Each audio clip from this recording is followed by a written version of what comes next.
red hair, and a hand-me-down robe, you must be a Weasley. The Weasley family is a pure-blood family known for being blood traders by other pure-blood families. We have a very different idea about what disgraces the name of wizard, Malfoy. The Weasleys all have bright red hair and are known for being poor. In this video, I'm going to talk about the origins of the main Weasley family that was featured in the Harry Potter series, sticking to just the parents and the 7 children.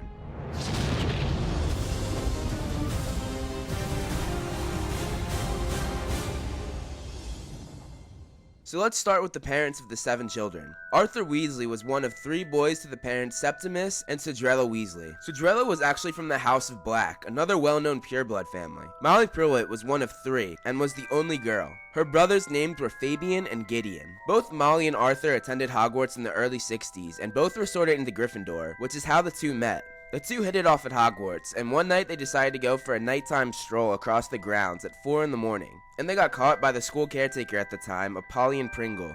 The two graduated from Hogwarts in the late 1960s and got married soon after that. Their marriage was rather rushed due to Voldemort's reign. Although they were heavily involved in the Order of the Phoenix during the Second Wizarding War, they were not involved in the Order for the First Wizarding War. They instead went on to start their family. Their first son was born in 1970, and they named him William, but he would go by Bill for short. 2 years later, their second son Charlie was born in 1972. Their third child, Percy, was born 4 years later in 1976. Then they had twins in 1978 named Fred and George. In 1980, they had Ron, and finally in 1981, they had their daughter Ginny. While Molly was starting her family, her 2 brothers Fabian and Gideon joined the Order and fought against Voldemort and his Death Eaters. Both were killed when 5 Death Eaters attacked them. Alistair Moody, one of the most respected Aurors, said that they both fought like heroes. The 5 Death Eaters would all be locked up in Azkaban for the Pruitt brothers' death. Molly rarely talked about the death of her brothers, which could possibly be because she was distraught and didn't want to relive the pain. However, everything that she mentions is all positive. Molly would give Harry Fabian's watch when he turned 17, making him of age in the wizarding world. In 1981, when Voldemort was defeated at the hands of 1-year-old Harry Potter, the First Wizarding War ended. People didn't have to live in fear any longer, and the Weasleys were able to raise their kids in a peaceful atmosphere now that no one was threatening the wizarding world. Around the time of Voldemort's downfall, Percy came into possession of a rat who he named Scabbers. All the Weasleys grew up in a house called the Burrow. It was described as this. It looked as though it had once been a large stone pig pen, but extra rooms had been added here and there until it was several stories high, and so crooked it looked as though it was being held up by magic. Molly self-educated her kids in reading, writing, and simple math before they went to Hogwarts. They were very poor and struggled to get by. This lot won't come cheap, Mum. The spellbooks alone are very expensive.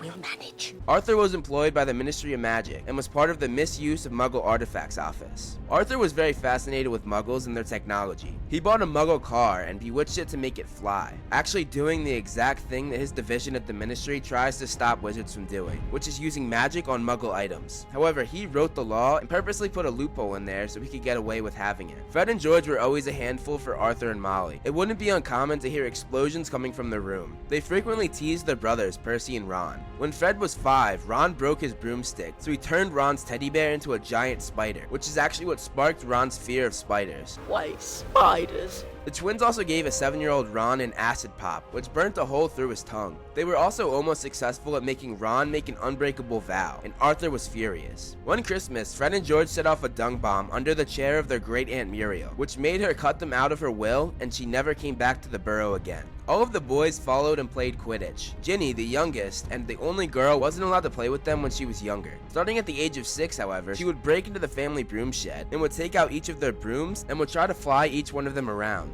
Eventually, the kids began to get old enough to go to school. Unfortunately, due to their lack of money, they had to buy everything secondhand and take on hand-me-downs. Bill, being the oldest, was the first to go off to Hogwarts in 1982, the year after his sister Ginny was born. He was sorted into Gryffindor just like both of his parents. He did very well in school and was appointed a prefect in his 5th year and was made head boy in his 7th. After he arrived, his brother Charlie came to Hogwarts, and he too was sorted into Gryffindor. Another girl in Charlie's year was a Hufflepuff girl named Nymphadora Tonks, who Charlie would become friends with. with. Charlie liked working outdoors and would choose to continue studying care of magical creatures in his 3rd year. This would later play a big part in his career path. Charlie joined the Gryffindor Quidditch team during his years at Hogwarts and played Seeker, a position he was very good at. Later in his Hogwarts years, he was appointed the captain of the Gryffindor Quidditch team, and just like Bill, his older brother, he would become a prefect in his 5th year. Eventually, it was Percy's turn to come to Hogwarts. Just like everyone else in his family, he was sorted into Gryffindor. Percy brought his pet rat Scabbers to school with him. He was very gifted in school and got very good grades. When Fred and George came to Hogwarts for their first year, Bill had just graduated and he went on to work at the Wizarding Bank Gringotts as a curse breaker in Egypt. Just like the rest of the Weasley family, Fred and George were sorted into Gryffindor. And just like at home, they were troublemakers at school as well. They played all kinds of pranks at school. They even set up a joke shop in the bathroom that wasn't being used. They were very popular and were known for their sense of humor. They quickly became friends with Lee Jordan, another Gryffindor in their year. During their first year, they stole the Marauder's map from Filch's office, a map that shows you the entire school grounds and where anyone was at any given second. Where'd you get it? Nicked it from Filch's office, of course. First year. In their 2nd year, they joined the Gryffindor Quidditch team and were beaters, along with their brother Charlie, who was still Seeker and also captain of the team that year. The two were very good at being beaters, even on the old terrible brooms that they had due to their family not being able to afford anything better. Charlie graduated from Hogwarts and he went off to Romania to study dragons. Many people thought that if he wanted to, he could have played Quidditch professionally, and that he was even good enough to make the English national team, but he decided to stick with his love of outdoors and magical creatures. In 1991, when Percy was entering his 5th year, he was made prefect, and his reward for this is that his parents bought him new robes and a new Screech Owl, who he would name Hermes. He would pass his rat Scabbers down to Ron, which was Ron's pet when he was going into his 1st year. On platform 9 3/4, they met Harry, although they didn't know it was him at the time, and Molly showed Harry how to get to the Hogwarts Express. On the train, Ron sat with Harry and realized he was the famous boy who lived. On the train, they also met Hermione Granger, a bossy but brilliant Muggle-born girl, and all three were sorted into Gryffindor. During their first year, Ron made fun of Hermione and she got really upset. She's a nightmare, honestly. No wonder she hasn't got any friends. I think she heard you. She ended up crying in the bathroom for hours, and Ron and Harry found out that there was a troll loose in the school, and Ron and Harry went to go save Hermione. After that incident, the three were best friends from then on. What a friend's fool. During their first year, Harry took Charlie's position as Seeker on the Gryffindor Quidditch team, along with Fred and George, who were still beaters. All the Weasleys currently enrolled at Hogwarts stayed at school for Christmas break that year, while Molly, Arthur, and Ginny visited Charlie in Romania. Molly sent each of her children a sweater with their first initial on it, and sent one to Harry as well, making him feel welcome into the Weasley family. Later that same year, Ron wrote to Charlie asking him for a favor: pick up a dragon owned by Hagrid. This was risky for Charlie, seeing as the dragon was owned illegally, but Charlie arranged for some of his friends to pick up the dragon at the tallest tower in the school. At the end of the year, Ron became a hero when the trio went to protect the Philosopher's Stone, and Ron won in a giant life-size chessboard match by sacrificing himself. To Mr. Ronald Weasley, for the best played game of chess that Hogwarts has seen these many years. That summer, Ron, Fred, and George rescued Harry from the Dursleys in their dad's flying car, and when they returned, they got in a lot of trouble with Mrs. Weasley. During that summer, Percy locked himself in his room and was sending letters to his girlfriend Penelope Clearwater, a fact that he kept hidden from his family so they wouldn't tease him. While Harry was at the Burrow that summer, Ginny, who had liked Harry since she saw him at King's Cross a year earlier, became very clumsy around him. The Weasleys along with Harry went to Diagon Alley to get their school supplies, and while there, Arthur got into a physical fight with Lucius Malfoy.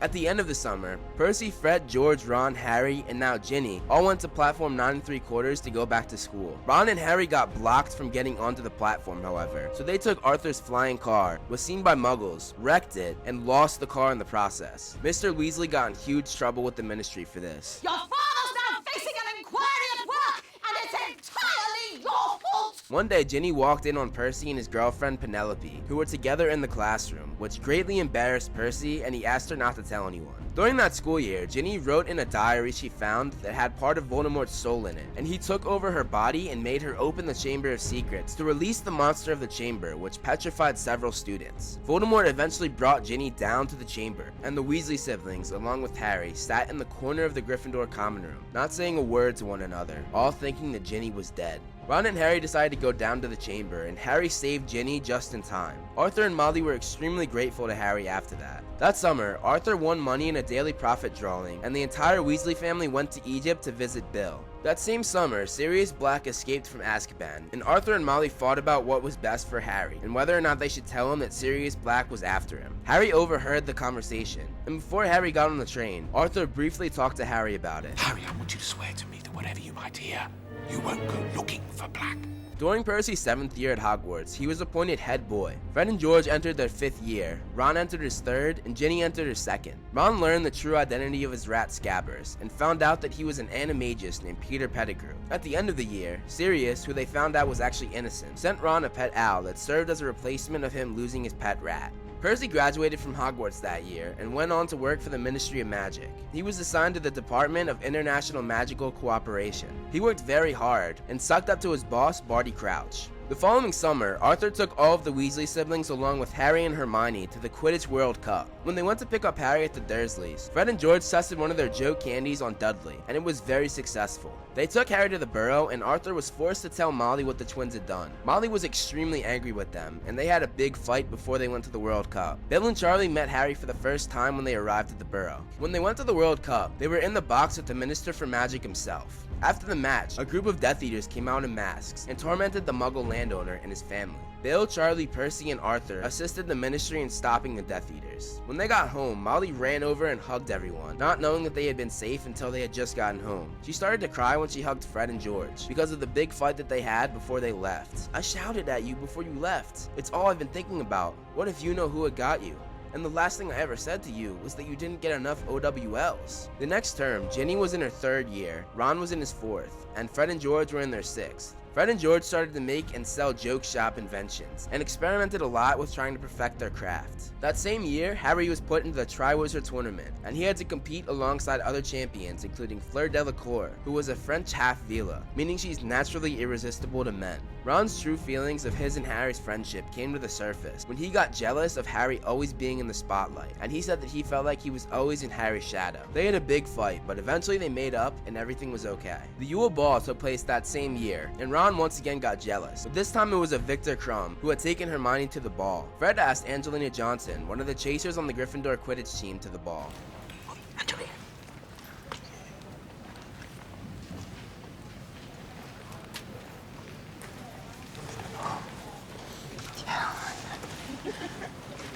Before the last task, each of the victors' families came, and Mrs. Weasley, along with Bill, came to support Harry, which meant a lot to him. While there, Fleur took immediate notice of Bill, and was immediately attracted to him. Harry won the tournament, but in the process, Voldemort returned to a full body, and Cedric, one of the champions, was killed. Harry felt he didn't deserve the prize money he had gotten, and after offering it to Cedric's parents, who had declined the offer, he gave it to Fred and George as a jumpstart for their joke shop. But he made them promise that they wouldn't tell Mrs. Weasley where they got the money, because she greatly disapproved of their desired career path. That summer, the Order of the Phoenix was formed again, and the Weasleys were at the core of the team. Dumbledore told Charlie to stay in Romania to recruit foreign wizards to the Order's cause. That summer, Bill returned home from Egypt to get a desk job at Gringotts, so he could help out with the Order. Fleur Delacour got a part-time job at Gringotts as well, and the two became quite close. The family moved into number 12 Grimmauld Place for the summer, which was the headquarters of the Order of the Phoenix. While there, Ron got a letter saying that he was made a prefect, and a very proud Arthur and Molly rewarded him by buying him a new broomstick. Percy was the only one in the family that was of age that didn't join the Order. Fudge, the Minister for Magic, had turned against Harry and Dumbledore, saying that they were lying about Voldemort's return. Percy sided with Fudge rather than his own family, and because of this, Percy was appointed junior assistant to Fudge. He thought his family would be pleased, but Arthur raised his opinion to say that he only got the position so that the Ministry could keep a tab on the Weasleys and Harry, along with the Order and Dumbledore. This led to a huge fight, where Percy said that he had to struggle against his father's lousy reputation, and that his father was an idiot for believing Dumbledore. Percy said that his loyalty was with the Ministry, and he disowned his family. He packed up and left to get his own apartment. Mrs. Weasley went there and begged Percy to come back, but he slammed the door in her face. During the school year, Ron tried out for goalkeeper on the Gryffindor Quidditch team, and to his great surprise, he actually made the team. One of the most important jobs to the Order was to protect the prophecy that had to do with Harry and Voldemort, and the lead members took turns guarding it. One night while watching it, Arthur was attacked by Voldemort's snake Nagini, who almost killed him. Harry witnessed the whole thing through the eyes of the snake, and he alerted everyone what had happened, which saved Arthur's life. Mr. Weasley was admitted to St. Mungo's, the wizarding hospital, and was there for a couple days over Christmas holidays. Daddy's back. Later that year, Fred and George stood up to the newly appointed High Inquisitor of Hogwarts, Dolores Umbridge. They used their joke shop creations to set off fireworks, send hexes everywhere, vandalize the school, and just made the school overall chaotic. They flew off from the castle on broomsticks, and they said to one of the troublemaking ghosts, "Give her hell from us, Peeves."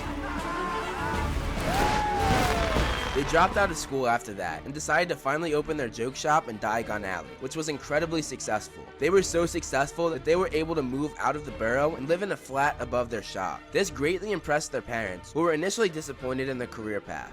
They were very grateful to Harry for the startup money, and they told Harry that he could have anything he wanted in the store for free. The summer that followed, Arthur was promoted in the Ministry of Magic, which was a big deal for the family. That same summer, Bill and Fleur got engaged, and she stayed at the borough, because Bill wanted her to get to know his family better. Molly and Ginny greatly disliked Fleur, and Molly was trying to break up the engagement and get Bill interested in Nymphadora Tonks. When everyone needed their school things for Hogwarts, they all visited Fred and George's joke shop, and were all amazed at how incredible their store was. At the start of term, Ginny started dating Dean Thomas, a fellow Gryffindor in Harry's year. They fought a lot and didn't have a very good relationship. They've been fighting again, her and Dean. That year, Ginny and Ron both tried out for the Quidditch team, and both made it. Ron was once again goalie, and Ginny became a chaser. Ginny eventually broke up with Dean after several months of consistent fighting. Ginny took Harry's place as seeker for the championship because Harry was in detention, and they won thanks to Ginny's incredible seeking skills. During the celebrations, Harry walked into the common room and kissed Ginny in front of everyone. Everyone was taken aback. Harry immediately looked over at Ron, and Ron gave him a look that said, "Well, if you must." After that, Harry and Ginny started dating. Even though Percy knew that he was wrong about siding with the Ministry over his family, Harry and Dumbledore, he couldn't bring himself to face them, knowing that they had been right all along. Percy eventually did face his family, however, but he was forced to by the new Minister for Magic, Rufus Scrimgeour, who was using Percy to get close to Harry. He forced Percy to go with him to the Burrow. The whole situation was extremely awkward, and Percy was extremely uncomfortable. Molly was excited to see her son, and gave him a big hug, but the rest of the family knew what he was doing and why he was there, and they knew it wasn't to see them. Ginny, Fred, and George flung food at him, which made Percy storm out. At the end of the term, Dumbledore was killed, and the Battle of the Astronomy Tower took place. Bill was there when Death Eaters entered the castle. A werewolf that worked with Voldemort and his Death Eaters, although he wasn't a Death Eater himself, attacked Bill and scratched his face up. Greyback wasn't transformed at the time, so Bill didn't turn into a werewolf, but the wounds were magically contaminated, meaning that the scratches on his face were permanent. Molly and Fleur became close while they were at Bill's bedside, and Molly realized that Fleur truly cared about her son, and she realized that their relationship wasn't all physical, but rather it was an emotional attraction, which she had originally thought was not the case. I want also a werewolf named Greyback. Hope we pay the favour one day. Well, you're still beautiful to me, William. After Dumbledore's death, Harry knew that he was going on a dangerous mission, and he told Ginny that they couldn't be together anymore, which broke Ginny's heart. The following summer, Ron, Bill, Fred, and George all participated in the Battle of Seven Harrys, where they were escorting Harry from his aunt and uncle's house and bringing him back to the Burrow. George was hurt badly by Snape, who used a spell that sliced his ear off. Bill and Fleur's wedding was the same summer, and they had a beautiful wedding until Death Eaters attacked. The family was then being watched closely by Voldemort and his followers. Harry, Ron, and Hermione set out to find Voldemort's Horcruxes, and Harry was marked as the #1 most wanted criminal in the wizarding world. Ron was seen with Harry, making him just as much of a criminal as Harry was. Bill sent word to the rest of the family immediately, and they vacated the Burrow just in time. After escaping Malfoy Manor, Harry, Ron, and Hermione stayed at Bill and Fleur's house, where they came up with a plan to break into Gringotts, the wizarding bank. Eventually, everyone got word that Harry had returned to Hogwarts, and the Battle of Hogwarts took place. Every one of the Weasleys stepped up to fight. When Percy got word about the fight, he showed up and made up with his family. I was a fool. I was an idiot. I was a pompous prat. I was a ministry-loving, family-disowning, power-hungry moron? Yes, I was. During the battle, Fred and Percy were joking around. You're joking, Percy? I don't think I've heard you joke since you were... The air exploded. In that fragment of a moment, when danger seemed temporarily at bay, the world was rent apart. No, Fred. Percy was shaking his brother, and Ron was kneeling beside him. Fred's eyes stared without seeing. The ghost of his last laugh still etched upon his face. During a break in the battle, the Weasley family grieved Fred's death. Later in the battle, Bellatrix shot a spell at Ginny, and Molly stepped forward, the pain of losing her son driving her as she dueled Bellatrix, and she finally got a killing blow on her as she hit her with the spell directly over her heart. Even though the battle was won, the Weasley family still lost. The death of Fred affected them all very deeply, especially his twin brother George. You okay, Freddie? Yeah. Me too. The Weasley family grew